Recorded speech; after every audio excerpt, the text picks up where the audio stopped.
Hello students, जे advance 2020 हो चुका है। आईआईटी ने ऑफिशियल वेबसाइट पे क्वेश्चन को अपलोड कर दिया है। मैं प्रभाकर कुमार इन्वेंटर्स एडुकेयर से आपके सामने फिजिकल केमिस्ट्री की डिटेल सॉल्यूशन डिस्कस करूंगा आज, पेपर 1 और पेपर 2 दोनों का। तो फर्स्ट क्वेश्चन देखते हैं बच्चों, जो फिजिकल केमिस्ट्री का है वो गैसियस स्टेट चैप्टर से है और स्पीड डिस्ट्रीब्यूशन लॉ से है। हम लोग मैक्सवेल स्पीड डिस्ट्रीब्यूशन लॉ अपने सिलेबस में पढ़ रखे होते हैं, बट यहाँ पे जो क्वेश्चन है उसमें ग्राफ में थोड़ा सा चेंज है बच्चों। देखिए क्वेश्चन क्या है, अगर आप यहाँ पे क्वेश्चन को देखते हैं तो ये क्वेश्चन कहता है if the distribution of molecular speed of a gas is as per the figure, ठीक है, मीन्स जो डिस्ट्रीब्यूशन ऑफ स्पीड है वो इस फिगर के अनुसार, गिवन डायग्राम के अनुसार हम लोगों को समझना है। मैक्सवेल का जो हम पहले से पढ़ रखे हैं उसके अनुसार नहीं समझना है, ठीक है। Then ratio of most probable average and root mean square speed, means UMP, U average और यू आरएमएस का आपको एवरेज यहाँ पे लाना है बच्चों। तो आप इस ग्राफ को अगर देखेंगे, अगर इस ग्राफ को हम लोग देखते हैं, जूम करके मैं आपको दिखला रहा हूँ, तो अगर ये मैक्सवेल का ग्राफ होता तो शुरुआत तो इसका कुछ ऐसा ही हुआ होता, बट ये यहाँ जाने के बाद ये अब जाता, मैक्सिमम पे जाता, फिर ये एक्स एक्सिस के अप्रॉक्स पैरेलल इन्फिनिटी तक चला जाता। लेकिन इस ग्राफ को हम देखते हैं तो ये जो एक्सिस हमारा है, मिडिल एक्सिस, इसके अबाउट राइट हैंड साइड और लेफ्ट हैंड साइड में सिमेट्रिकल है ये, ठीक है। तो सिमेट्रिकल होने के कारण इसका जो एवरेज स्पीड होगा वो मिडिल में ही आएगा, ठीक है। और जो मोस्ट प्रोबेबल स्पीड है वो तो यहाँ मिडिल में आएगा ही, क्योंकि इसी स्पीड पे फ्रैक्शन ऑफ पार्टिकल मैक्सिमम होंगे। मीन्स इस ग्राफ के लिए अगर कोई गैस इस ग्राफ को फॉलो करता है तो उसका मोस्ट प्रोबेबल स्पीड और एवरेज स्पीड इक्वल ही होंगे।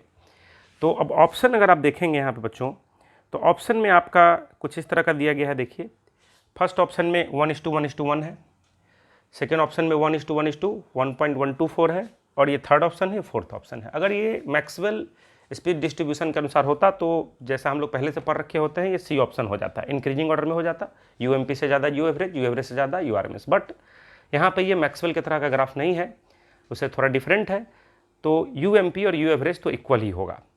तो हमारा डी ऑप्शन भी गलत हो जाएगा, ये दोनों अनइक्वल है, तो या तो ए ऑप्शन होगा या तो बी ऑप्शन होगा। अब चेक करना है यू आरएमएस पे, तो यू आरएमएस में आप देखते हैं under root u1 square plus u2 square plus u3 square dot dot dot by total number of particle होता है। स्क्वायर टर्म के कारण जो यू आरएमएस है वो यू एवरेज से बड़ा आता है, ये मैक्सवेल में भी आता था। तो यहाँ पर यू एमपी और यू एवरेज इक्वल होगा, लेकिन यू आरएमएस उससे थोड़ा ज़्यादा होगा। तो एक ही ऑप्शन इस पर मैच करता है, वो ऑप्शन आपका बी है। इसलिए इस क्वेश्चन का जो आंसर है ये यहाँ पर बी कहा जाएगा बच्चों, ठीक है। बी में मैं टिक लगा देता हूँ। ये फर्स्ट क्वेश्चन था, ये थोड़ा सा सावधान होकर बनाने का था, क्योंकि अगर हम प्री एजम्पशन पे अगर इसको बनाने लगे तो ऑब्वियस है कि ज़्यादातर बच्चे इसमें सी ऑप्शन में ही शायद इसमें टिक मार कर आए होंगे।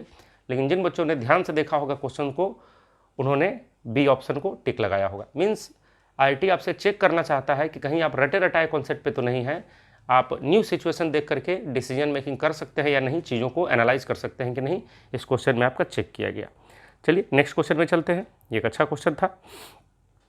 नेक्स्ट क्वेश्चन आपका थर्मोडायनेमिक्स से है। देखिए बच्चों, इस क्वेश्चन में कहता है इन थर्मोडायनेमिक्स पीवी वर्क, जो प्रेशर वॉल्यूम वर्क है उसका फॉर्मूला हम लोग देखते हैं W = -P एक्सटर्नल dV, ठीक है।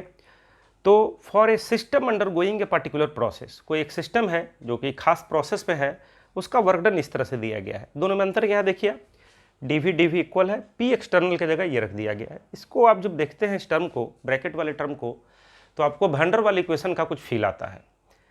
तो चलिए देखते हैं कि वैन डर वाल इक्वेशन से क्या आता है। तो मैंने सारी चीज़ों को पहले से ही यहाँ पर लिख रखा है बच्चों, ताकि आपका ज़्यादा समय ना लगे वीडियो देखने में। तो ये आप देखिए, अगर वैन डर वाल इक्वेशन ऑफ स्टेट हम देखते हैं 1 मोल रियल गैस के लिए, तो 1 मोल वैन डर वाल गैस के लिए P + A/V² V - V = RT हो जाएगा। तो यहाँ से P गैस अगर लाएंगे तो V/V बाई में जाएगा, A/V² उधर माइनस में चला जाएगा। ये P गैस यानी सिस्टम का ये प्रेशर है, रियल गैस का प्रेशर है, और उसको हम लोग सिस्टम मान कर रखे हैं। तो अगर हम वर्क डन के फार्मूला में देखते हैं तो वर्क डन के फार्मूला में हम देखते हैं W equal to minus D B P external, लेकिन ये तो पी इंटरनल है और ये पी एक्सटर्नल है, तो पी एक्सटर्नल पी इंटरनल के इक्वल एक ही केस में होगा अगर वो सच में रिवर्सिबल प्रोसेस है तो, क्योंकि आप लोग जानते हैं रिवर्सिबल प्रोसेस में पी एक्सटर्नल अप्रॉक्सीमेटली इक्वल होता है पी इंटरनल के, ठीक है। तो ये मैंने लिखा है process is reversible then P external approximately equal to P gas, then आप पी एक्सटर्नल की जगह ये वैल्यू पुट कर सकते हैं। तो अब आप ये देखते हैं कि ये जो वर्क का एक्सप्रेशन आता है ये तो पहले वैन डर वाल गैस के लिए ही है, दूसरी बात ये रिवर्सिबल प्रोसेस के लिए, आइदर वो आइसोथर्मल हो या वो एडियाबेटिक हो। अब इसके ऑप्शंस को देखिए, ऑप्शंस में देखिए क्या लिखे गए हैं, this equation is applicable to system that satisfy van der Waals equation of state, ये बिल्कुल सही है। तो ये हमारा आंसर है। Process that is reversible and isothermal, ये भी सही है, ये रिवर्सिबल है एंड आइसोथर्मल अगर होगा तो टेम्परेचर कांस्टेंट होगा तो वो इंटीग्रेशन से बाहर आ जाएगा इंटीग्रेशन करते समय। Process that is reversible and adiabatic, ये भी सही है, जो प्रोसेस रिवर्सिबल है और एडियाबेटिक है उसमें भी हम ये प्रोसेस लगा सकते हैं।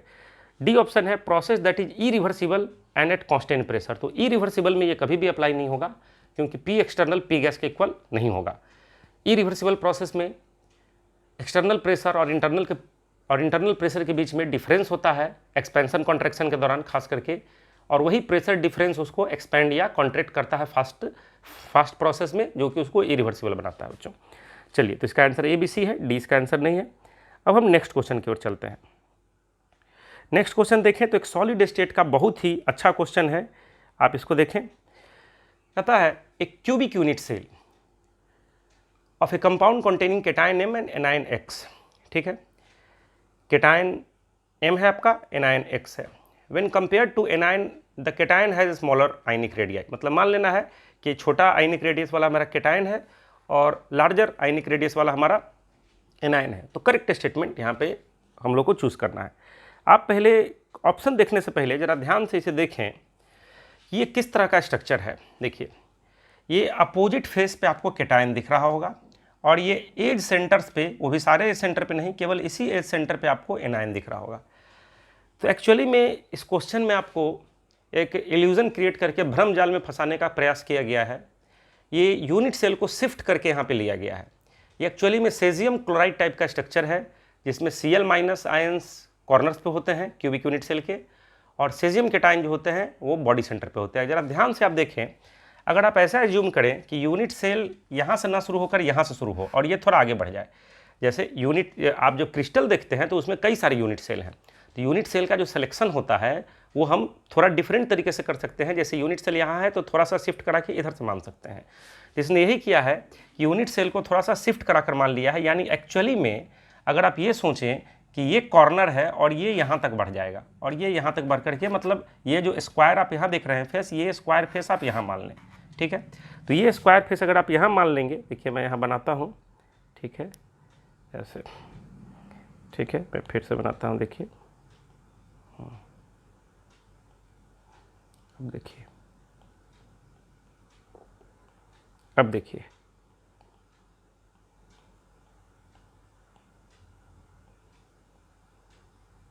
देखिए आप इस यूनिट सेल को जो मैंने रेड कलर से कलर किया है उसको ध्यान से देखिए तो आपको क्लियर पिक्चर समझ में आएगा। ये कॉर्नर पे ये हमारा ये जो नया यूनिट सेल मैंने रेड कलर से बनाया, तो कॉर्नर पे यहाँ पे एनायंस हैं और बॉडी सेंटर पे केटायन है, और ये कॉर्नर पे है तो अभी एक यूनिट सेल, तो पूरा क्रिस्टल होगा, तो एक यूनिट सेल है, इसके बगल में भी यूनिट सेल होगा और होगा। तो जैसे यहाँ पे हमारे एनायंस है तो यहाँ पे भी एनायंस ऑटोमेटिक आ जाएंगे। मैंने एक डायग्राम बनाकर यहाँ रखा है समय बचाने के लिए। देखिए मैंने 2 यूनिट सेल का यहाँ पे डायग्राम बनाया है बच्चों, देखिए इसमें आपको और ज़्यादा क्लियर पिक्चर समझ में आएगा। ये एक सेजियम क्लोराइड टाइप स्ट्रक्चर है, देख लीजिए, जिसमें कि ये एक यूनिट सेल है और ये भी एक यूनिट सेल है। अब आईटी ने क्या किया है, यूनिट सेल को शिफ्ट कर दिया है थोड़ा सा, मीन्स यूनिट सेल को यहाँ ना लेकर के थोड़ा सा इधर मान लिया है। मीन्स जैसे शुरुआत यहाँ से यहाँ होता तो उसने शुरुआत यहाँ से यहाँ कर दिया है, इस यूनिट सेल को इधर की तरफ थोड़ा शिफ्ट करके माना है। इससे नतीजा क्या हुआ कि जो फेस यहाँ था सो फेस यहाँ आ गया, मीन्स फेस है सो यहाँ पे इस क्रॉस सेक्शन से गुजर रहा है, जिसमें बॉडी सेंटर पे जो पार्टिकल था यहाँ पर केटायन था उससे गुजर रहा है। तो ऐसा लग रहा है कि फेस सेंटर पे ही न्यू यूनिट सेल में फेस सेंटर पे ही हमारा केटायन आ गया है, और यहाँ पे देखिए ये जो कॉर्नर पे था वो नए यूनिट सेल के एज सेंटर पे आ गया है। तब आपको पूरा क्लियर ये पिक्चर समझ में आ जाएगा। ये सेजियम क्लोराइड टाइप स्ट्रक्चर ही है, और अगर ये सेजियम क्लोराइड टाइप स्ट्रक्चर है तो इसका कोऑर्डिनेशन नंबर क्या होगा, कोऑर्डिनेशन नंबर इसका क्या हो जाएगा, अगर इस केटायन का देखेंगे तो ये केटायन बॉडी सेंटर पे है और बॉडी सेंटर के चारों तरफ 8 कॉर्नर्स हैं और 8 कॉर्नर्स के साथ वो जो एनायंस है उसके साथ कॉन्टैक्ट में है। मीन्स केटायन का यहाँ पर कोऑर्डिनेशन नंबर 8 हो जाएगा और एनायन का भी अगर आप देखेंगे तो कोऑर्डिनेशन नंबर 8 हो जाएगा, क्योंकि एनायन कॉर्नर पे है और कॉर्नर के चारों तरफ 8 यूनिट सेल्स हैं और हर यूनिट सेल के बॉडी सेंटर पे केटायन है और हर के साथ वो कॉन्टैक्ट में है, यानी एनायन भी अपने चारों तरफ 8 केटायंस के साथ कॉन्टैक्ट में है तो उसका भी कोऑर्डिनेशन नंबर 8 हो जाएगा। ऐसे भी स्टोइकोमेट्री अगर CH-Cl का है 1:1 है 1:1 तो कोऑर्डिनेशन नंबर भी 1:1 रेशियो फॉलो करेगा, तो दोनों का कोऑर्डिनेशन नंबर यहाँ पे सेम ही आएगा। दूसरी बात, कोऑर्डिनेशन नंबर अगर 8 है तो रेडियस रेशियो रूल लगाएंगे तो radius of cation by radius of anion भी लेंगे, 0.732 आएगा। ऑप्शन में इसने 0.414 दे रखा है जो गलत है। देखिए अब ऑप्शंस को देखते हैं, ऑप्शंस के अनुसार हम लोग चलते हैं। सबसे पहला ऑप्शन है the empirical formula of compound is MX, ये बिल्कुल सही है, क्योंकि अगर आप डायग्राम को देखेंगे फिर से इस डायग्राम के अनुसार भी अगर आप चलें तो फार्मूला लाएंगे अगर यूनिट सेल में, तो ये जो एनायन है ये एज सेंटर पे है, एज सेंटर पे कॉन्ट्रीब्यूशन किसी पार्टिकल का यूनिट सेल में 1/4 होता है, 1/4 × 4 1 आ जाएगा और यहाँ फेस सेंटर पे देखेंगे तो 1/2 होता है, 1/2 × 2 ये भी 1 आ जाएगा, 1 आ जाएगा, यानी कि केटायन और एनायन दोनों 1 है, यानी इसका एम्पिरिकल फार्मूला MX ही हो जाएगा, ये बिल्कुल सही है। Cation and anion have different coordination geometry, ये गलत है, दोनों का कोऑर्डिनेशन ज्योमेट्री दोनों का कोऑर्डिनेशन नंबर 8:8 है, इसलिए ये हमारा ए ऑप्शन तो यहाँ पे सही है लेकिन बी ऑप्शन हमारा यहाँ पे गलत है। The ratio of MX bond length, the ratio of MX bond length to cubic unit cell edge length, तो ये MX बॉन्ड लेंथ क्या होगा, सो आप देखें थोड़ा सा, मैं यहाँ पर बना रहा हूँ, मैं यहाँ इनलार्ज करके बना रहा हूँ, देखिए यहाँ पे देखिए, ये मान लीजिए कि बॉन्ड लेंथ दो सेंटर के बीच का यहाँ है, ये दोनों सेंटर के बीच का बॉन्ड लेंथ अगर है तो ये स्मॉलर वाले को मैं R+ मानूंगा और लार्जर वाले को मैं R- मानूंगा, radius of cation radius of anion, means bond length हमारा R++ R- ही है। तो क्योंकि ये बॉडी सेंटर्ड यूनिट सेल है तो बॉडी सेंटर पे जो केटायन होगा वो अपोजिट कॉर्नर पे जो बॉडी डायगोनल से होता हुआ गुजरेगा, क्योंकि बॉडी सेंटर पे जो केटायन है वो बॉडी डायगोनल पे भी है और बॉडी डायगोनल के अपोजिट जो दो एनायंस हैं उस दोनों एनायन के साथ ये कॉन्टैक्ट में है और बॉडी डायगोनल का जो लेंथ होता है वो √3 × एज लेंथ होता है, √3 ये आप जानते हैं। तो देखिए यहाँ पे मैंने कैलकुलेट करके रखा है पहले से, यहाँ आप देखेंगे 2 × radius of cation plus anion, ये 2 × radius of cation plus anion क्यों हुआ बच्चों बतलाइए। अगर मैं यहाँ पे आपको बना करके दिखलाऊँ एक ऐसा इन सब चीज़ों को आप पहले से पढ़ रखे हैं, इसे डायरेक्ट यूज़ किया जा सकता था, तो मैं यहाँ पे एक क्यूब बना दिया मैंने यहाँ और ये एनायन मैंने यहाँ 2 बना दिया और मैं केटायन को मान लीजिए कि दूसरे कलर से बना देता हूँ। अब क्लियर यहाँ पे देख पाएंगे ये भी कॉन्टेक्ट में है, तो ये जो हमारा बॉडी डायगोनल है ये क्या होगा, radius of anion 2 × radius of cation और रेडियस ऑफ एनायन, ये हमारा बॉडी डायगोनल है जो मैंने यहाँ पर लिखा है, ठीक है। तो ये बॉडी डायगोनल का लेंथ क्या है 2 × radius of cation plus radius of anion और वो √3 × a है, ये हमारा बॉन्ड लेंथ है, 2 को इधर हटा देंगे तो R++ R- वो एज लेंथ है, तो R++ R- a करेंगे तो 2 उधर चला जाएगा, √3/2 आ जाएगा और √3 का वैल्यू पुट कर देंगे 1.732 देखिए, तो और डिवाइड करने से 0.866 आ जाएगा और मेरे ख्याल से ऑप्शन में भी यही दे रखा है, तो ये ऑप्शन हमारा सही भी होगा, देखिए ये सही है हमारा ऑप्शन, सी ऑप्शन भी हमारा सही है, ठीक है, सी ऑप्शन हमारा यहाँ पे सही है। अब हम देखें डी ऑप्शन में है the ratio of the ionic radii of cation to anion axis this, means radius ratio rule का यूज़ करता है। क्लास में मैं हमेशा बच्चों को बोलता हूँ कि आप NCERT को पढ़ें, NCERT एक यूज़फुल बुक है, बट JEE एडवांस में आप JEE एडवांस को सिलेबस को भी देखें, क्योंकि कई ऐसे चीज़ हैं जो NCERT में नहीं दिए गए हैं लेकिन JEE एडवांस में पूछे जाते हैं। तो रेडियस रेशियो रूल में भी यही है, मैंने हमेशा बच्चों को कहा है कि रेडियस रेशियो रूल पे हमेशा फोकस करें, JEE एडवांस में अक्सर क्वेश्चन आता रहा है इससे। तो ये रेडियस रेशियो का वैल्यू दिया है यहाँ पर, तो क्योंकि कोऑर्डिनेशन नंबर 8 है तो आपको पहले से याद रखना है, कैलकुलेट नहीं करना है, आपका समय बर्बाद होगा वहाँ पर। कोऑर्डिनेशन नंबर 8 के लिए जो रेडियस रेशियो होता है वो 0.732 होता है, ठीक है, तो √3 - 1 आता है एक्चुअली में, तो ये आपका ऑप्शन यहाँ पर नहीं होगा क्योंकि ये 0.414 दिया हुआ है, √2 - 1 दिया है, ये गलत है यहाँ पर, तो इसका ऑप्शन ए और सी सही है। चलिए नेक्स्ट क्वेश्चन में चलते हैं। कुल मिलाकर देखा जाए तो फिजिकल केमिस्ट्री के जो क्वेश्चन हैं वो मॉडरेट लेवल के ही कहे जाएंगे, हाँ 1-2 क्वेश्चन कैलकुलेटिव हैं तो देखा जा सकता है। देखिए ये एक बहुत ही बेहतरीन क्वेश्चन है और ये उन बच्चों के लिए क्वेश्चन है जो बच्चे प्रैक्टिकल करते हैं या नहीं करते हैं लैब में जा करके, उनको चेक करने के लिए क्वेश्चन है, क्योंकि कई सारे बातें आपको बुक्स में या केवल क्लासरूम में पता नहीं चलती हैं, आपको लेबोरेटरी में जाने पर ही कुछ बातों को आपको समझ आता है। तो देखिए 5 millilitre of 0.1 m oxalic acid, oxalic acid एक डाइबेसिक एसिड है और इसका टाइट्रेशन किया जा रहा है। 5 मिलीलीटर ऑक्जेलिक एसिड को, जिसका कंसंट्रेशन 0.1 m है, इसको कोनिकल फ्लास्क में लिया गया है और उसको स्ट्रॉन्ग बेस NaOH के साथ टाइट्रेट किया गया है। NaOH को ब्यूरेट में रखा गया है, ठीक है बच्चों। और फिनोप्थिलीन इंडिकेटर लिया गया। फिनोप्थिलीन इंडिकेटर का कलर अगर हम देखें तो एसिडिक मीडियम में कलरलेस होगा, न्यूट्रल में भी कलरलेस होगा, और जैसे ही अल्कलाइन मीडियम आएगा वो पिंक हो जाता है, ठीक है। तो अगर हम किसी एसिड में फिनोप्थिलीन इंडिकेटर को मिलाकर रखें तो उसका कलर पहले से कुछ नहीं रहेगा, कलरलेस ही रहेगा, लेकिन जब बेस मिलाने लगेंगे, जैसे ही इक्विवेलेंस पॉइंट आएगा, जरा सा भी वो शूट करेगा, इमीडिएट पिंक कलर देगा वहाँ पे, ठीक है बच्चों। तो अब क्या देखते हैं, कहता है the volume of NaOH required, NaOH का कितना वॉल्यूम खर्च हुआ इक्विवेलेंस पॉइंट लाने में फॉर अपीयरेंस ऑफ परमानेंट फेंट पिंक कलर, क्योंकि ये डाइबेसिक एसिड है तो परमानेंट फेंट पिंक कलर का मतलब पूरा ऑक्जेलिक एसिड समाप्त हो गया उस समय।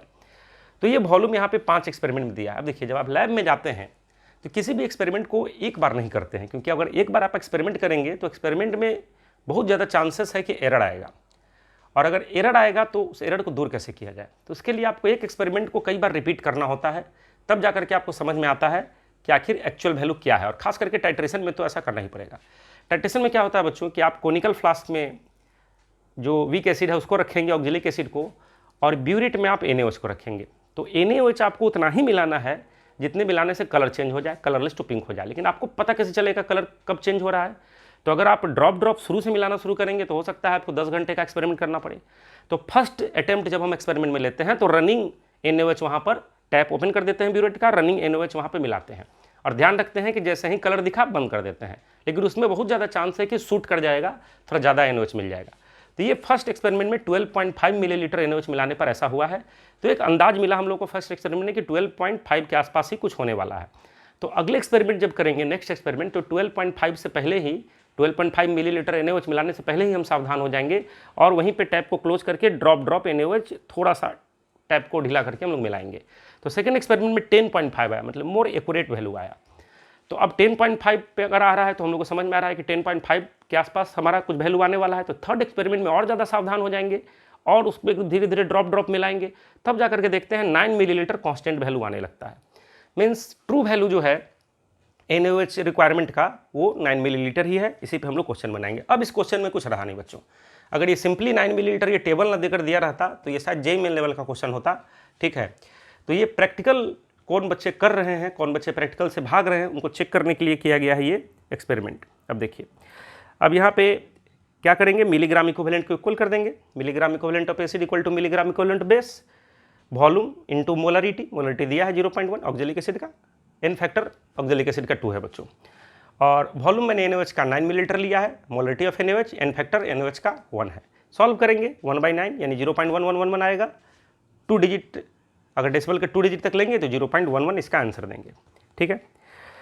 Next question thermodynamics chemical equilibrium का मिक्स क्वेश्चन है, और ये भी बहुत ज़्यादा लेवल का क्वेश्चन नहीं माना जा सकता है, एक मॉडरेट लेवल का ही क्वेश्चन है अगर समझा जाए तो। कंसीडर द रिएक्शन, एक रिएक्शन को देखें आप, रिवर्सिबल रिएक्शन है A2B, 1000 केल्विन पे है, और T' टाइम पे, T' टाइम देखिए यहाँ ग्राफ भी दिखाया गया। T' टाइम पे क्या कहता है, the temperature of system was increased to 2000 kelvin. Means पहले ये रिएक्शन 1000 केल्विन पे था और अचानक इसका टेम्परेचर 2000 केल्विन कर दिया गया। क्या होगा इससे? अगर ये एंडोथर्मिक रिएक्शन होगा फॉरवर्ड शिफ्ट कर जाएगा नेट रिएक्शन, अगर एक्सोथर्मिक होगा नेट रिएक्शन रिवर्स शिफ्ट कर जाएगा अंटिल न्यू इक्विलिब्रियम अटेन ना हो जाए, ठीक है। तो अब क्या कहता है बच्चों, through out this experiment the partial pressure of A was maintained eight 1 बार। पूरे एक्सपेरिमेंट में जो पार्शियल प्रेशर था A का पार्शियल प्रेशर 1 बार मेंटेन किया गया किसी तरह से समहाउ, लेकिन B का पार्शियल प्रेशर टाइम के साथ इस तरह वेरी कर रहा है। अब देखिए 1000 केल्विन पे T' टाइम पे टेम्परेचर इंक्रीज किया गया था, इससे पहले 1000 केल्विन था। Partial pressure of B constant था, मीन्स इक्विलिब्रियम मेंटेन था, क्योंकि आप जानते हैं इक्विलिब्रियम पे कंसंट्रेशन और partial pressure etch reactant etch product का कांस्टेंट होता है। तो ये कांस्टेंट था तो पहले से इक्विलिब्रियम पे था, यानी equilibrium pressure of B at 1000 kelvin was 10 bar. Then T' time पे जब टेम्परेचर को अचानक इंक्रीज किया गया तो अचानक से बी का पार्शियल प्रेशर राइज कर जाता है, मीन्स ये एंडोथर्मिक रिएक्शन होगा, और फिर न्यू इक्विलिब्रियम अटेन करता है तो 100 बार इसका प्रेशर आता है, यानी 2000 केल्विन पे जो इक्विलिब्रियम प्रेशर ऑफ बी है 1000 बार है यहाँ पे, सॉरी 100 बार यहाँ पर है, और पार्शियल प्रेशर ऑफ ए जो है वो तो 1 बार पे मेंटेन है ही। अब हम क्या करेंगे, इससे होगा ये कि हम Kp जो इक्विलिब्रियम कांस्टेंट है, Kp हमारा 1000 केल्विन और 2000 केल्विन दोनों पे ला पाएंगे। क्वेश्चन क्या पूछा है, what is the ratio of standard gives energy of reaction, delta G naught reaction हमसे पूछा गया है 1000 केल्विन और 2000 केल्विन, तो del G not equal to होता है बच्चों -RT ln Kp। आप जानते हैं एक बहुत ही सिंपल सा फॉर्मूला है जो बहुत बार एग्जाम में पूछा जा चुका है अलग अलग तरीके से। तो आप क्या करेंगे, देखिए partial pressure of A 1 bar है, ये फिक्स है, 1000 केल्विन पे पार्शियल प्रेशर बी का इक्विलिब्रियम पे 10 बार है, तो Kp हमारा आ जाएगा partial pressure of B at equilibrium by partial pressure of A at equilibrium, 10 bar आ गया। 2000 केल्विन पे अगर देखें हम तो पार्शियल प्रेशर बी का 100 बार हो गया है, ग्राफ में जैसा दिखा था, तो Kp हमारा आ जाएगा partial pressure of B by partial pressure of A at equilibrium, वो 100 बार आ जाएगा। उसके बाद हम क्या करेंगे बच्चों, हम फार्मूला लगाएंगे डेल जी नॉट का, del G naught reaction -RT ln Kp, और इसका रेशियो ले लेंगे 1000 केल्विन 2000 केल्विन पे, इसका रेशियो लेंगे -R कैंसिल हो जाएगा, T1 T2 ln Kp by ln Kp1 by ln Kp2 आ जाएगा। यहाँ पे ln Kp1 हमारा 1000 केल्विन पे है, Kp2 हमारा 2000 केल्विन पे है। टेम्परेचर का वैल्यू पुट करेंगे 1000 2000, Kp का वैल्यू पुट करेंगे 10 100, ये कट करके यहाँ पे 2 आ जाएगा, और ये ln 100 को हम क्या लिख सकते हैं बच्चों, ln 100 को लिख सकते हैं ln 10 पावर 2, 10 पावर 2 का 2 इधर आ जाएगा, ln 10 ln 10 ln 10 कैंसिल हो जाएगा, जैसे यहाँ दिख रहा है, ये 1/4 आ जाता है, यानी 0.25 इसका आंसर हो जाएगा। नेक्स्ट क्वेश्चन देखिए, ये इलेक्ट्रोकेमिस्ट्री का क्वेश्चन है और ये एक अच्छा क्वेश्चन है। देखिए क्या कहता है इसमें, consider a 70% efficient hydrogen oxygen fuel cell. एक हाइड्रोजन ऑक्सीजन से बना हुआ फ्यूल सेल है जिसका जिक्र एनसीईआरटी में भी है, और working under standard condition at 1 bar pressure and 298 kelvin, ये स्टैंडर्ड कंडीशन में है, मीन्स हम ई नॉट डेल जी नॉट का यूज कर पाएंगे हम, और ये रिएक्शन यहाँ पे दिया गया है। इस रिएक्शन में पहले देख लीजिए, हाइड्रोजन का ऑक्सीडेशन नंबर 0 है, ऑक्सीजन का ऑक्सीडेशन नंबर 0 है, वाटर में हाइड्रोजन का +1 है, ऑक्सीजन का -2 है, मीन्स H2 का यहाँ पर ऑक्सीडेशन हो रहा है 0 to +1, O2 का यहाँ पर रिडक्शन हो रहा है, ये हम लोग देख दे रहे हैं। कहता है the work derived from the cell on consumption of 1.0 × 10⁻³ mole of H2 is use to compress 1 mole of monoatomic ideal gas. Means इस सेल से जो वर्क ड्राइव होगा उसका यूज किया जाएगा 1 मोल मोनोएटॉमिक आइडियल गैस को कंप्रेस करने के लिए। तो what is change in temperature, delta T का वैल्यू पूछा है। तो पहले तो ये सेल में वर्क डन कैसे आएगा, तो देखिए सेल में जब भी वर्क डन पूछे, इलेक्ट्रोकेमिस्ट्री में जब भी आपसे पूछे कि किसी गैल्वेनिक सेल से कितना वर्क आउटपुट हो रहा है, तो वो डेल्टा जी होगा। थर्मोडायनेमिक्स में आपने पढ़ा है कि डेल्टा जी क्या है, किसी स्पॉन्टेनियस प्रोसेस के लिए maximum work done that can be obtain from A system. तो मैक्सिमम वर्क डन जो ऑब्टेन होगा वो डेल्टा जी होगा, और उसका 70% ही यहाँ वर्क ऑब्टेन हो रहा है क्योंकि एफिशिएंसी यहाँ दे रखा है। ठीक है, तो हम लोग यहाँ पे डेल्टा जी का वैल्यू लाएंगे, और स्टैंडर्ड कंडीशन में है तो डेल्टा जी नॉट का वैल्यू लाएंगे। लेकिन डेल्टा जी नॉट का फार्मूला क्या होगा, -n E naught cell F होगा, मीन्स n की भी वैल्यू चाहिए और ई नॉट सेल का भी। तो पहले ई नॉट सेल लाते हैं, तो ई नॉट सेल देखेंगे तो उसके लिए ई नॉट सेल हमारा क्या होगा, देख लीजिए फार्मूला हमारे पास होगा E naught cathode minus E naught anode. Cathode क्या होगा, जहाँ पे रिडक्शन हो रहा है, मीन्स रिडक्शन हमारा कहाँ हो रहा था, O2 पे हो रहा था। देखिए O2 to O-2 ये रिडक्शन हमारा है, और एनोड कौन होगा, जहाँ ऑक्सीडेशन होगा। तो inode cathode minus inode anode, inode cathode O2 का हम रिडक्शन पोटेंशियल ले लेंगे स्टैंडर्ड कंडीशन 1.23 वोल्ट, और हाइड्रोजन का तो 0 ही है, तो ये सब्ट्रैक्ट होकर 1.23 वोल्ट ही इनोड से ला जाएगा। अब देखिए theoretical value of delta G not लाने से पहले n के भी वैल्यू देखेंगे। तो अगर हम हाइड्रोजन का 1 मोल ही लेकर चलें, जैसा कोफिशिएंट दिख रहा है, पहले 1 मोल का ला देंगे, फिर जितना मोल होगा उससे मल्टीप्लाई कर देंगे। तो 1 मोल के लाने के लिए अगर हम n का वैल्यू देखें, mole of electron transferred, oxidation number से लाएंगे 0 to +1, डिफरेंस 1 का है, 1 हाइड्रोजन के लिए, 2 हाइड्रोजन के लिए 2 का डिफरेंस होगा, क्योंकि ऑक्सीडेशन नंबर जो यहाँ शो कर रहे हैं सो 1 एटम के लिए शो कर रहे हैं। तो n का वैल्यू यहाँ पर 2 हो जाएगा, कब, जब H2 का 1 मोल लेंगे। तो अब देखिए theoretical value of delta G naught cell हम लोग ला रहे हैं। देखिए theoretical value of delta G naught cell लाएंगे हम लोग यहाँ पे, तो ये क्या आ जाएगा, देख लीजिए ये आ जाएगा हमारा -n E naught cell F, del G naught cell -n E naught cell F. ठीक है, तो अगर 1 मोल हाइड्रोजन के लिए हम लोग देखें यहाँ पे, जैसा यहाँ पे लिखा है 1 मोल हाइड्रोजन के लिए del G naught cell 2, n का वैल्यू लिखा हमने यहाँ से -n E naught cell F, यहाँ पर फैराडे कांस्टेंट जैसा यहाँ पे 96500 कूलम दिया गया है। अब ये 00 यहाँ पे है, यहाँ 2 डेसिमल है, ये दोनों को एडजस्ट कर देंगे, डेसिमल को यहाँ से हटाएंगे, बाई में 100 आएगा, कट करके -2 × 123 965 कूलम आ जाएगा। तो ये theoretically delta G naught cell था, मीन्स ये मैक्सिमम वर्क डन था जो ऑब्टेन किया जा सकता था, लेकिन मैक्सिमम वर्क डन आ नहीं रहा है क्योंकि एफिशिएंसी दे रखा है। तो अब हम यहाँ पे लाएंगे फॉर 1 मोल H2 गैस, यहाँ पर हम लोग देख लें work derived from the cell on consumption of 1 mole H2 gas. 1 mole H2 gas से कितना वर्क ड्राइव होगा, तो जितना मैक्सिमम वर्क डन, जितना maximum delta G naught maximum delta G naught cell आ रहा था, मैक्सिमम वर्क जो ड्राइव हो रहा था उसका 70% लाएंगे। मीन्स इस वैल्यू में 70/100 मल्टीप्लाई कर देंगे, सॉल्व होकर के 123,193 इंटू 7 यहाँ पर आ जाएगा जूल। तो ये हमारा 1 मोल H2 के कंजप्शन से आया है, लेकिन हम लोग के पास 1 मोल H2 नहीं है, 1 × 10⁻³ मोल H2 है। तो इसलिए हम लोग यहाँ पर लिख देते हैं कि 1 × 10⁻³ मोल H2 के लिए कितना होगा, तो दिस इंटू दिस हो जाएगा, मल्टीप्लाई हमने कर दिया, इतना जूल वर्क ऑब्टेन हुआ। और ये वर्क का यूज़ किया जा रहा है 1 मोल मोनोएटॉमिक आइडियल गैस को एडियाबेटिक कंप्रेशन करने में। तो एडियाबेटिक कंप्रेशन में क्या होगा, एडियाबेटिक कंप्रेशन में Q का वैल्यू 0 हो जाएगा। तो फर्स्ट लॉ लगाएंगे del U = W, del U = Q + W होता है, Q हमारा 0 हो चुका है, डेल्टा U का वैल्यू NCV डेल्टा T हो जाएगा। देख लीजिए यहाँ पे NCV डेल्टा T, W का वैल्यू यहाँ पर होगा, W का यहाँ से जो वैल्यू है हम लोग यहाँ पर रख देंगे। W का मैग्नीट्यूड हमने लिया है, ध्यान रखिए, वहाँ डेल्टा जी नॉट निगेटिव आया था, स्पॉन्टेनियस प्रोसेस था, वर्क आउटपुट हो रहा था, और उस वर्क आउटपुट का हम लोग एडियाबेटिक प्रोसेस में आइडियल गैस को कंप्रेस करने के लिए यूज़ कर रहे हैं। मीन्स हम वर्क का मैग्नीट्यूड लेकर चल रहे हैं। तो delta = NCV delta T = W, delta T लाएंगे, NCV बाई में चला जाएगा। वर्क डन का यहाँ से वैल्यू रखेंगे 123,193/1000, ये वैल्यू को यहाँ रख देते हैं। और यहाँ पर क्या करेंगे बच्चों, N का वैल्यू हमारे पास 1 है, C भी मोनोएटॉमिक आइडियल गैस है, 3R/2, सॉल्व करेंगे 13.324 आएगा, अप्रॉक्स करके इसको राउंडिंग करके डेसिमल के 2 डिजिट तक 13.32 इसका आंसर देंगे। ये एक अच्छा क्वेश्चन है, थोड़ा सा कैलकुलेशन है इसमें। अब देखिए नेक्स्ट क्वेश्चन जो है वो बहुत ही सिंपल लेवल का क्वेश्चन है, ठीक है। इस क्वेश्चन को बहुत ही सिंपल लेवल का क्वेश्चन यहाँ पे माना जा सकता है। देखिए आप, देखिए ये एक लिमिटिंग रिएजेंट और मूल कॉन्सेप्ट से रिलेटेड क्वेश्चन है, मतलब बेसिक कॉन्सेप्ट ऑफ केमिस्ट्री का ये क्वेश्चन है।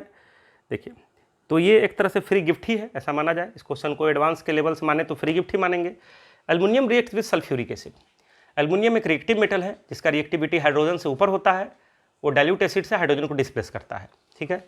Aluminium react with sulphuric acid to form aluminium sulphate and hydrogen.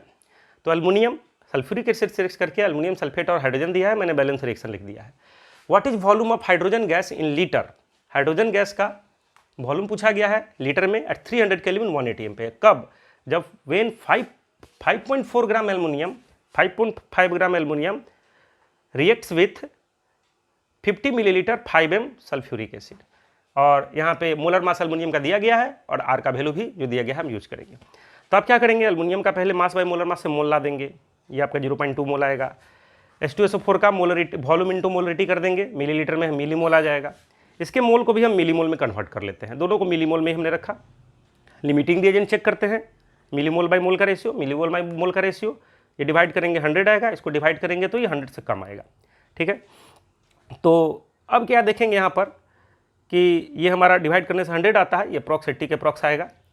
तो ये H2SO4 ही लिमिटिंग रिएजेंट है और जो लिमिटिंग रिएजेंट होगा वो समाप्त हो जाएगा। तो ये लिमिटिंग रिएजेंट समाप्त हो जाता है। 3 मोल से 3 मोल H2 बनता था, मीन्स जितना 3 मोल H2SO4 से 3 मोल H2SO4 बनता था, जितना H2SO4 रहेगा उतना ही मोल H2 बनेगा। तो यहाँ 125 मिलीमोल खर्च हुआ है, तो 125 मिलीमोल हाइड्रोजन गैस बन गया यहाँ पर। अब हम सीधा हाइड्रोजन गैस का मिलीमोल आ चुका है, अब हम यहाँ पे PV = nRT लगा देंगे। प्रेशर 1 atm दिया है, वॉल्यूम नहीं पता है, मोल यहाँ पे 125/1000 क्योंकि वो मिलीमोल था, मोल में कन्वर्ट कर दिया। आर की वैल्यू 0.082 यूज़ करने कहा गया है। टेम्परेचर 300 रख देंगे यहाँ पे केल्विन, वॉल्यूम 6.15 लीटर आ जाएगा। ये बहुत ही सिंपल लेवल का क्वेश्चन है। नेक्स्ट क्वेश्चन देखिए, रेडियो एक्टिविटी का क्वेश्चन है, यानी केमिकल काइनेटिक्स का भी क्वेश्चन कह सकते हैं, क्योंकि जितने भी रेडियो एक्टिव रिएक्शन है बच्चों वो सभी के सभी फर्स्ट ऑर्डर ही होते हैं, ठीक है। Uranium is known to undergo radio active decay to form lead. Uranium एक रेडियो एक्टिव मेटल है, ठीक है, और ये अनस्टेबल है, तो स्टेबल बनने के लिए ये डीके सीरीज को फॉलो करता है और लास्ट में जाकर के स्टेबल न्यूक्लियस लेड-206 बनाता है by emitting alpha and beta particle, alpha और बीटा पार्टिकल को बनाता है। A rock initially content 68 × 10⁻⁶ gram of uranium. एक रॉक है, पत्थर है, जिसमें इस रेडियो एक्टिव मटेरियल का इतना ग्राम दिया गया है। तो कहता है number of alpha particle that would emit during its radio active decay of this to this in 3 half lifes. मतलब ये जो यूरेनियम का डीके हुआ वो 3 हाफ लाइफ तक हुआ है, तो उस दौरान पूछा गया है कि जो अल्फा पार्ट की लिमिट हुआ था वो इतना हुआ था, तो जेड की वैल्यू बतलाना है। तो सबसे पहले आप रिएक्शन लिख करके बैलेंस करेंगे कि 1 मोल यूरेनियम से कितना मोल अल्फा पार्टिकल आता है, पहले ये तो पता चले। तो बैलेंस कर देंगे हम, कैसे करेंगे बैलेंस, ये 238 को आरएचएस में यहाँ पर रिएक्टेंट में इक्वल टू हो जाएगा 206 प्लस 4x प्लस यहाँ पे y इंटू 0 0 होगा। सॉल्व करेंगे x इक्वल टू 8। ये बैलेंस करना बहुत सिंपल था, यानी 1 मोल यूरेनियम से 8 मोल अल्फा पार्टिकल आएगा, मीन्स जितना मोल यूरेनियम खर्च होगा उसका 8 टाइम्स अल्फा पार्टिकल आएगा। तो यूरेनियम कितना मोल खर्च होगा, तो पहले यूरेनियम कितना था ये हम पता करते हैं।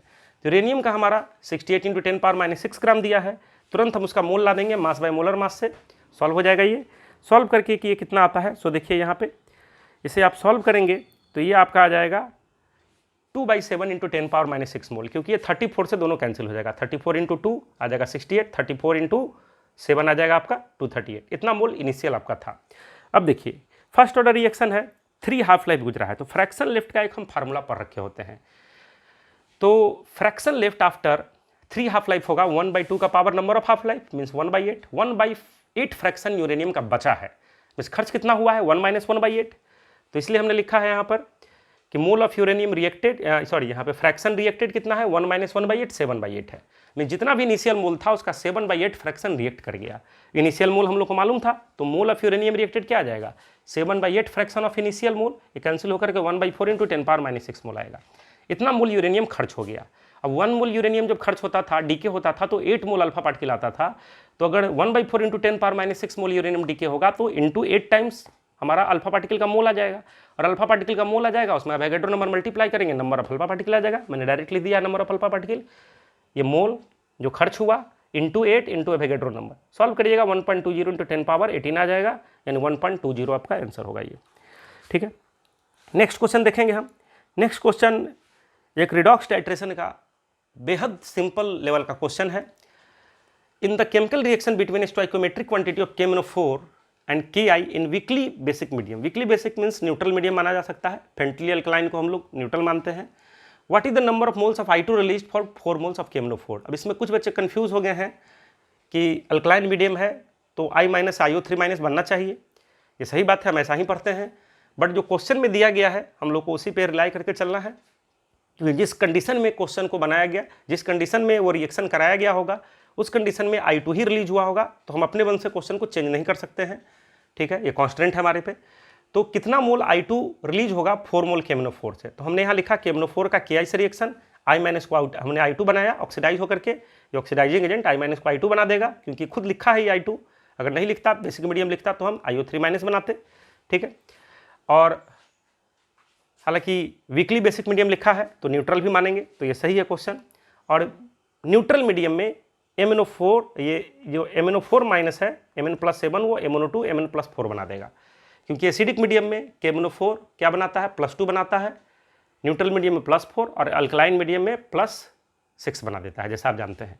तो यहाँ पे n फैक्टर इसका देखें, +7 और +4 का डिफरेंस 3 आ जाएगा, 4 मोल इसका लिया गया था, ये क्वेश्चन में ही दिया गया था, 4 मोल KMnO4 है। इसका n फैक्टर देखेंगे 0 - 1 का डिफरेंस 1 आएगा, 2 आयोडीन के लिए 2 आ जाएगा n फैक्टर, और I2 का x मोल मान लीजिए बनेगा। अब इसके बाद यहाँ पर ग्राम इक्विवेलेंट को इक्वेट कर देंगे, number of mole into n factor, number of mole into n factor, 4 into 3 x into 2, solve करेंगे x आ जाएगा, यानी यहाँ पर आयोडीन का I2 का यहाँ पर 6 मोल ही प्रोड्यूस होगा। अब देखिए नेक्स्ट क्वेश्चन देखते हैं, ये पेपर 2 का क्वेश्चन है। ठीक है बच्चों, और ये भी एक सिंपल लेवल का क्वेश्चन है, थोड़ा सा ऑर्गेनिक केमिस्ट्री यहाँ अप्लाई किया गया है, लेकिन ये बहुत ही सिंपल है रिएक्शन। ऑर्गेनिक केमिस्ट्री में आप लोग धड़ल्ले से पढ़े होते हैं। कहता है which of the following plots is are correct, ये मोर देन 1 करेक्ट है ऑप्शन, इसमें एक से ज़्यादा सही हो सकता है। Which of the following plots is are correct for given reaction. ठीक है, और P0 इनिशियल कंसंट्रेशन है P का, ये रिएक्टेंट है, प्रोडक्ट है, इसको P माना गया, इसको Q, इसका इनिशियल कंसंट्रेशन P0 है। तो आप देखिए 3 डिग्री अल्काइल हैलाइड है, तो 3 डिग्री अल्काइल हैलाइड है मीन्स ये स्टेबल कार्बोकेटाइन बनाएगा Br- के हटने से। ठीक है, ये लिविंग ग्रुप जब हटेगा तो स्टेबल कार्बोकेटाइन बनाएगा, और अगर स्टेबल कार्बोकेटाइन बनाएगा मीन्स इस आने वाले यहाँ पर न्यूक्लियोफाइल का कोई खास रोल नहीं रहेगा, means rate of reaction will depend only on the concentration of alkyl halide, so it will be A first order reaction. ठीक है, अब देखिए यहाँ पर, तो यहाँ पे ये 4 ग्राफ दिए गए हैं और पूछे गए हैं इनमें कौन कौन सही हैं। तो सबसे पहले देखिए मैंने यहाँ पर क्या लिखा है, सबसे पहले मैंने लिखा है इट इज SN1 रिएक्शन, ये SN1 रिएक्शन है, तो rate of reaction, rate of equation क्या होगा, K इंटू अल्काइल हैलाइड का पावर 1, कंसंट्रेशन का पावर 1, फर्स्ट ऑर्डर काइनेटिक्स को फॉलो करेगा। अब देखिए अगर फर्स्ट ऑर्डर रिएक्शन ये है तो इसका हाफ लाइफ कांस्टेंट होगा, इनिशियल कंसंट्रेशन पे डिपेंड नहीं करेगा। जैसा यहाँ दिया है P0 इनिशियल कंसंट्रेशन बढ़ रहा है लेकिन हाफ लाइफ कांस्टेंट है, ये बिल्कुल ही सही है, इसका फर्स्ट ऑप्शन यहाँ पे करेक्ट है।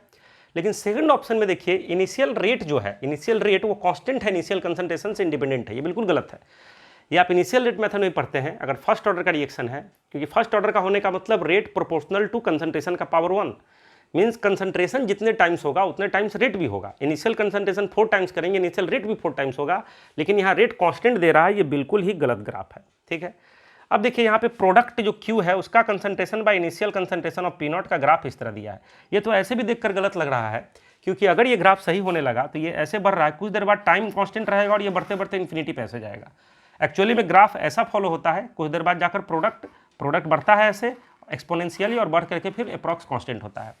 ऐसे इसको हम फार्मूला से भी चेक कर लेते हैं। देखिए हमारे पास फार्मूला है, प्रोडक्ट के कंसंट्रेशन का फार्मूला है initial concentration of reactant 1 - e to the power -kT। Actually में ये अल्फा का फार्मूला है। ठीक है, तो प्रोडक्ट का कंसंट्रेशन क्या होता है, C0 अल्फा, जो हमने यहाँ लिखा है। P0 को यहाँ बाई मिलाएंगे तो ये बचेगा। अब इसका ग्राफ अगर आप देखेंगे तो ये ग्राफ इस तरह का आएगा। ये ग्राफ हम पहले से भी पढ़ करके रखे रहते हैं, इंट्रोडक्शन में ही पढ़ लेते हैं कि प्रोडक्ट इस तरह से यहाँ वेरी करता है। तो वो जो ग्राफ यहाँ पर दिया है, देखिए ये ग्राफ हमारा C ऑप्शन, ये बिल्कुल ही गलत ग्राफ है, ये कभी नहीं हो सकता है। अब ये देखिए यहाँ पे भी भ्रम जाल में फंसाने का कोशिश किया गया है।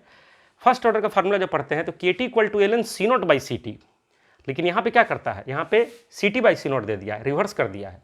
तो अगर रिवर्स कर देंगे तो फिर क्या होगा, देखिए फिर माइनस बाहर आ जाएगा लॉग से। तो देखिए यहाँ पर अगर हम फर्स्ट ऑर्डर का फार्मूला देखें तो KT = ln P0/PT होना चाहिए, initial concentration bye final concentration of reactant. लेकिन वहाँ जो दिया गया है इसको रिवर्स कर दिया है, तो इसको रिवर्स करेंगे पावर -1 आएगा, -1 इधर आ जाएगा, -1 इधर चला जाएगा। ठीक है, तो इसका अगर ग्राफ देखेंगे तो उस तरह नहीं आएगा, स्लोप यहाँ निगेटिव है।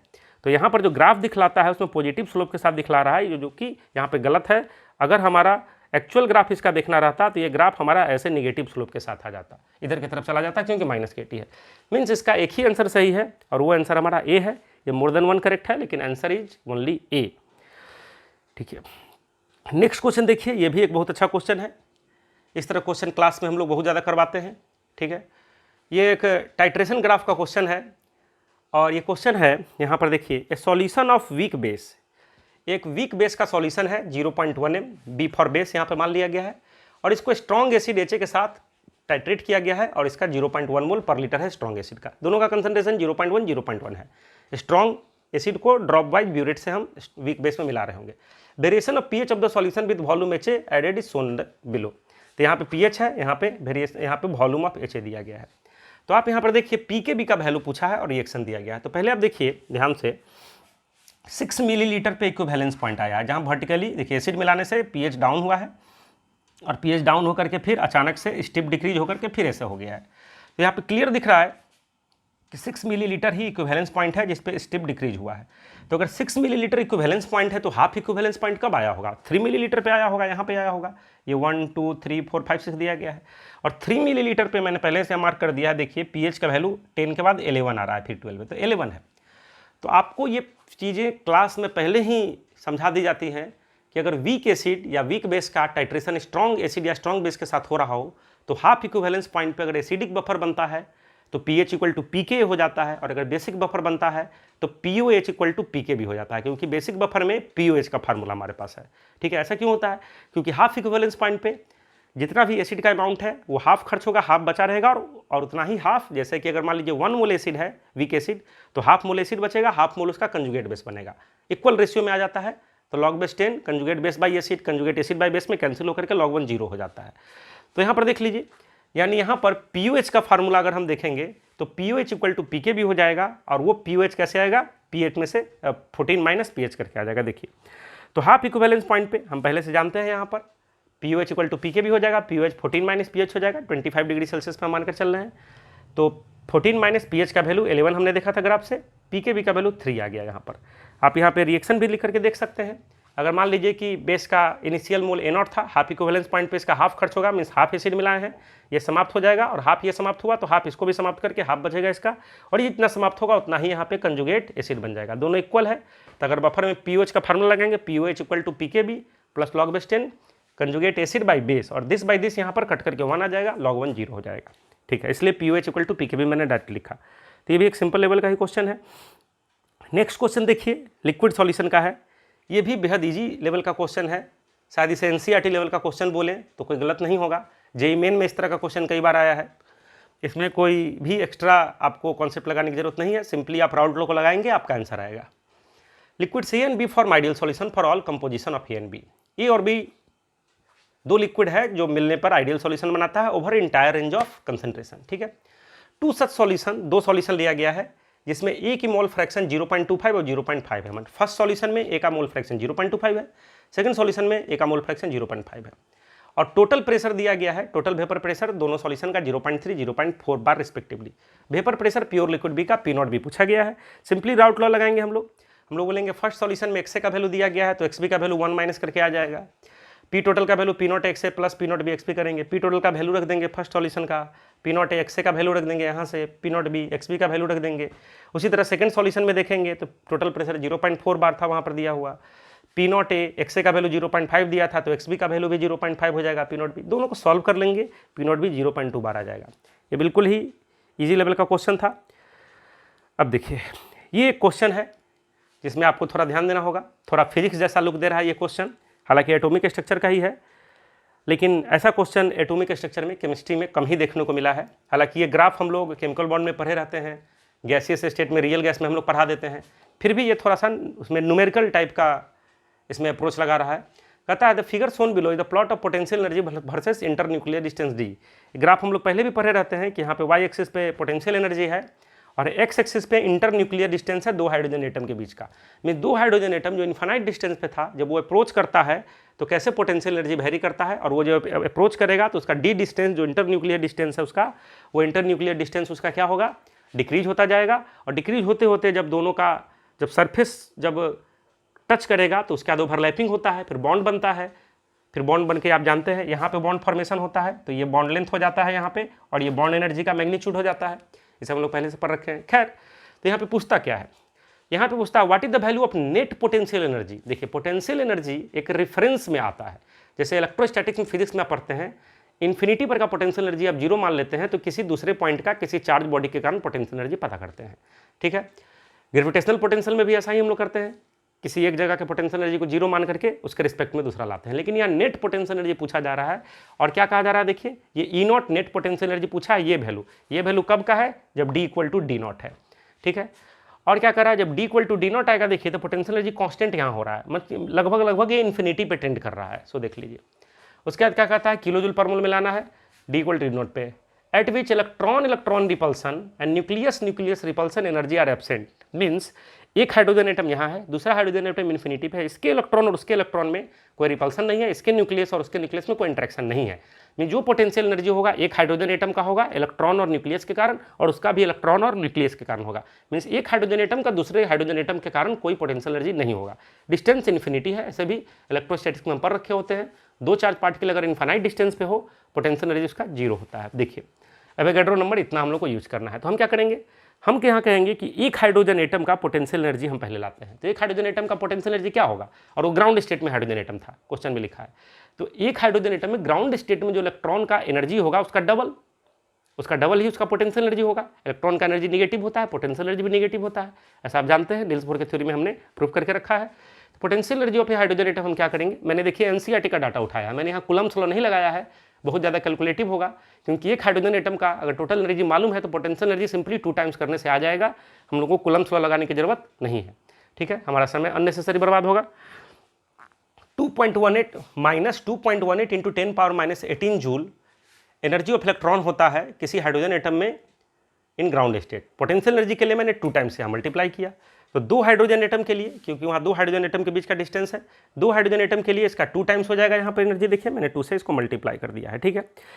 तो अगर 2 हाइड्रोजन एटम के लिए हम लोग का पोटेंशियल एनर्जी आ गया, तो 1 मोल HH के लिए, क्योंकि HH वहाँ लिया गया है, HH मतलब यहाँ पर H2 लिया गया है, H2 का फॉर्मेशन करना था, तो 1 मोल H2 के लिए अगर लाएंगे किलो जूल पर मोल, 1 मोल लाने के लिए एवोगैड्रो नंबर मल्टीप्लाई कर देंगे यहाँ पे इस डाटा में, और किलो जूल में लाने के लिए जूल था तो 1000 से डिवाइड कर देंगे। सॉल्व करेंगे 5252 माइनस में आएगा 0.06, इसका आंसर माइनस में ही होगा। हाइड्रोजन एटम में पोटेंशियल एनर्जी इलेक्ट्रॉन का और न्यूक्लियस का जो सिस्टम का जो है वो नेगेटिव ही होता है। ये थोड़ा कैलकुलेटिव है, इसमें कैलकुलेशन करने में आपका समय बर्बाद हो सकता था। नेक्स्ट क्वेश्चन देखिए, ये थर्मोकेमिस्ट्री का क्वेश्चन है और ये मॉडरेट लेवल का इसको भी हम कहा जा सकता है। इस क्वेश्चन को थोड़ा सा कैलकुलेशन है बट ये क्वेश्चन मॉडरेट ही है। Tin is obtain from cassiterite by reduction with coke. Cassiterite एक और है और इसके रिडक्शन से टीन मेटल को ऑब्टेन किया जा रहा है। Use the data given below. ये जो डाटा दिया गया है इसको यूज करना है to determine the minimum temperature in kelvin at which the reduction would take place. Means वो मिनिमम टेम्परेचर बतलाना है जिस मिनिमम टेम्परेचर पे ये रिडक्शन हो जाएगा। मीन्स ये रिएक्शन स्पॉन्टेनियस हो जाएगा। तो स्पॉन्टेनियस के लिए delta G less than zero करना पड़ेगा और अगर स्टैंडर्ड स्टेट में है तो del G not less than zero करना पड़ेगा। देखिए तो 298 केल्विन पे गिवन कंडीशन पे standard enthalpy of formation cassiterite और CO2 का दिया गया है और एब्सोल्यूट स्टैंडर्ड एंट्रोपी सभी रिएक्टेंट और सभी प्रोडक्ट का दिया गया है और मान करके चलना है कि एंथैल्पी ऑफ एंट्रोपी जो है टेम्परेचर से इंडिपेंडेंट है, टेम्परेचर चेंज करने से उसका कोई चेंज नहीं होगा। तो सबसे पहले मैंने रिएक्शन को लिखा है। देखिए SnO2 का रिडक्शन कोक से हो रहा है, मैंने रिएक्शन को लिख दिया। तो डेल्टा जी नॉट का अगर हम लोग को वैल्यू डिसाइड करना है, delta G not less than zero करना है तो पहले del G not equal to del H not minus T del S not. तो आपको पहले स्टैंडर्ड एंथैल्पी ऑफ रिएक्शन लाना पड़ेगा, standard enthalpy of reaction then standard entropy of reaction लाना पड़ेगा। तो सबसे पहले स्टैंडर्ड एंथैल्पी ऑफ रिएक्शन ला रहे हैं, कैसे आएगा? Standard enthalpy of formation of product minus standard enthalpy of formation of reactant. तो standard enthalpy of formation of product अगर आप लेते हैं तो देखिए कैसे आएगा। प्रोडक्ट में टीन है और CO2 है, तो प्रोडक्ट में टीन हमारा रेफरेंस स्टेट में है, एक ऐसा मेटल है जो रेफरेंस स्टेट में है तो उसका standard enthalpy of formation zero हो जाएगा। CO2 का वैल्यू जो डाटा में दिया गया था यहाँ पे CO2 का वैल्यू हमने लिखा है, यहाँ पे देखिए वैल्यू दिया गया था कितना, -394 किलो जूल हमने यहाँ रख दिया, माइनस रिएक्टेंट का standard enthalpy of formation SnO2 का वैल्यू यहाँ दिया हुआ था -581 मैंने लिखा। ये कोक है, यहाँ पे थोड़ा एक डिस्क्रिपेंसी है कि कार्बन ग्रेफाइट का रेफरेंस स्टेट में हम लोग मानते हैं और उसके स्टैंडर्ड एंथैल्पी ऑफ फॉर्मेशन को जीरो मानते हैं। तो कोक है यहाँ पर दिया हुआ लेकिन इसका स्टैंडर्ड एंथैल्पी ऑफ फॉर्मेशन नहीं दिया है तो हम लोग के पास कोई और उपाय है नहीं, तो हम लोग यहाँ पर इसको जीरो ही मान करके चलेंगे, सी सॉलिड मान करके चलेंगे या ये एज्यूम करेंगे कि कार्बन ग्रेफाइट ही इनिशियल में लिया गया था। ठीक है, तो देखिए यहाँ पर, तो अब हम यहाँ क्या देखते हैं कि स्टैंडर्ड एंथैल्पी ऑफ रिएक्शन हमारा किलो जूल में आ गया, इसको जूल में हम लोग चेंज कर देते हैं। अब स्टैंडर्ड एंट्रोपी ऑफ रिएक्शन देखते हैं, तो entropy of product minus entropy of reactant. Entropy में क्या है कि एब्सोल्यूट एंट्रोपी थर्ड लॉ से पता चल जाता है, इसलिए वैल्यू दिया गया है, वैल्यू पुट करेंगे स्टैंडर्ड एंट्रोपी ऑफ रिएक्शन आ जाएगा। तो स्पॉन्टेनियस रिएक्शन होने के लिए डेल्टा जी नॉट को हम लोग लेस देन जीरो करेंगे। अगर स्टैंडर्ड स्टेट में हो तो हम लोग पास सभी चीज़ें स्टैंडर्ड स्टेट में है, स्टैंडर्ड स्टेट में मानकर ही हम लोग चलेंगे, नहीं तो एक्चुअली में स्पॉन्टेनिटी डेल्टा जी से डिसाइड होता है, बट यहाँ हम लोग डेल्टा जी नॉट का वैल्यू दिया है तो हम लोग स्टैंडर्ड स्टेट में मान करके स्पॉन्टेनिटी डिसाइड कर रहे हैं। Del G not equal to del H not minus T del S not, ये लेस देन जीरो हो जाएगा तो ये इधर जाएगा, डेल एच नॉट बाई में आएगा, means T greater than del H not by del H not, दोनों का वैल्यू पुट करेंगे 935 केल्विन से ज़्यादा आ जाएगा। मीन्स टेम्परेचर 935 से ज़्यादा होगा तब जा करके ये रिएक्शन स्पॉन्टेनियस होगा। तो मिनिमम टेम्परेचर हम लोगों के पास इतना ही इक्वलिटी लेकर के चलना पड़ेगा। नेक्स्ट क्वेश्चन देखिए बच्चों, ये आयनिक इक्विलिब्रियम का एक क्वेश्चन है और इस क्वेश्चन में क्या कहा गया, देखिए ये बड़ा ही फेमस क्वेश्चन है, आपने किसी न किसी बुक्स में इस क्वेश्चन को जरूर देखा होगा विथ डाटा, शायद ये किसी स्टैंडर्ड बुक से उठाया गया है। देखिए an acidified solution of 0.05 m zinc +2, एक जिंक केटायन का एसिडिफाइड सॉल्यूशन है, इस सेचुरेटेड विद 0.1 m H2S और उस सॉल्यूशन को 0.1 m H2S के साथ सेचुरेट किया गया है। What is minimum molar concentration of H+ required to prevent precipitation of ZnS। ZnS के प्रेसिपिटेशन को रोकने के लिए मिनिमम कंसंट्रेशन H+ का क्या है, तो इसका कॉन्सेप्ट क्या है समझिए। तो एक बात आप ये समझिए कि अगर हम यहाँ पे अगर रिएक्शन लिख दें, यहाँ पे देख लीजिए ZnS का, ZnS सॉलिड और ये पानी में डिजॉल्व होकर के वाटर में डिजॉल्व होकर ZnS एक्वस और सल्फाइड एनायन यहाँ पर देता है। देखिए ये मैंने रिएक्शन लिखा और जिंक केटायन का कंसंट्रेशन ऑलरेडी दे रखा है 0.05 m। ठीक है, अगर यहाँ पे सल्फाइड का कंसंट्रेशन बढ़ने लगेगा, अगर ये ज़्यादा होगा तो रिएक्शन बैक जाने का चांस होगा। मीन सल्फाइड का कंसंट्रेशन एक खास लिमिट से ज़्यादा नहीं होना चाहिए। तो कितने से ज़्यादा नहीं होना चाहिए? एटलीस्ट इक्विलिब्रियम पे रहे, इक्विलिब्रियम से ज़्यादा ना हो। अगर इक्विलिब्रियम कंसंट्रेशन से कम रहेगा तो कोई दिक्कत ही नहीं है, तब तो ये बैक आने का चांस ही नहीं है।